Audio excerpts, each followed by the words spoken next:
a man of the house of Levi went and took a daughter of Levi as his wife.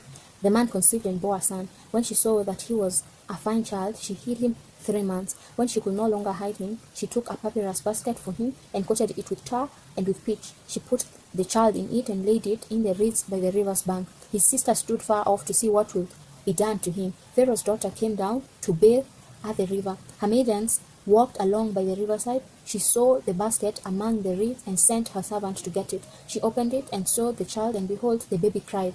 She had compassion on him and said, "This is one of the Hebrews' children." Then his sister said to Pharaoh's daughter, "Should I go and call a nurse for you from the Hebrew women, that she may nurse the child for you?" Pharaoh's daughter said to her, "Go." The young woman went and called the child's mother. Pharaoh's daughter said to her, "Take the child away and nurse him for me, and I will give you your wages." The woman took the child and nursed it. The child grew, and she brought him to Pharaoh's daughter, and he became her son. She named him Moses and said, "Because I drew him out of the water." In those days, when Moses had grown up, he went out to his brothers and saw their burdens. He saw an Egyptian striking a Hebrew, one of his brothers. He looked this way and that way, and when he saw that there was no one, he killed the Egyptian and hid him in the sand. He went out the second day, and behold, 2 men of the Hebrews were fighting with each other. He said to him, Who did the wrong? Why do you strike your fellow?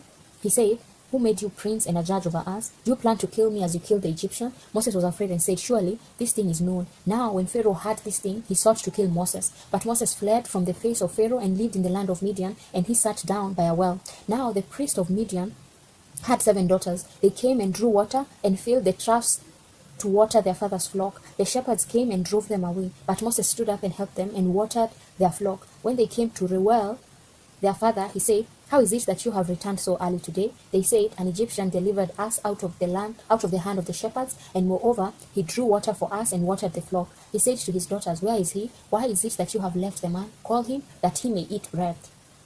Moses was content to dwell with the man.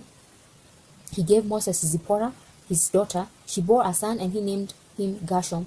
For he said, "I have lived as a foreigner in a foreign land." In the course of those many days, the king of Egypt died, and the children of Israel sighed because of the bondage, and they cried, and their cry came up to God because of the bondage. God heard their groaning, and God remembered his covenant with Abraham, with Isaac, and with Jacob. God saw the children of Israel, and God understood. Amen.